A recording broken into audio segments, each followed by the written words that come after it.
To get into ketosis naturally,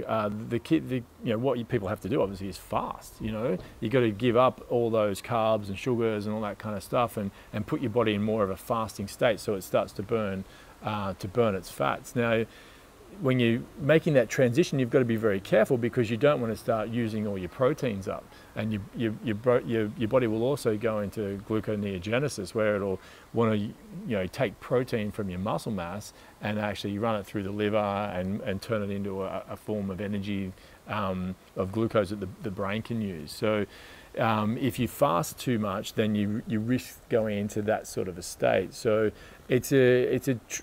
a balance that you've got to get as you make that transition to get yourself into ketosis, so you're actually burning your fats most efficiently and not burning your protein. So that's where we found recent developments in science, that ability to use exogenous ketones like Ketosis makes that shift so much easier, because you can use the exogenous ketones to move people instantly into ketosis pretty much as soon as they have it, and then also naturally transition them into that, so that their body's now running on that in that ketosis state for the whole day. So they might have a sachet of Ketosis in the morning, and then have a lunch that doesn't have any carbs in it and just has protein, some fats, and some greens.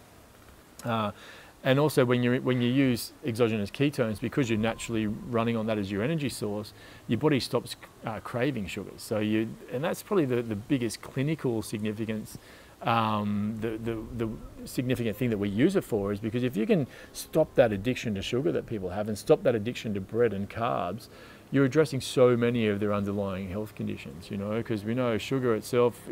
creates inflammation, it creates oxidative stress, it causes an overgrowth of the wrong bacteria and overgrowth of yeast in the system, and that affects so many people and so many kids.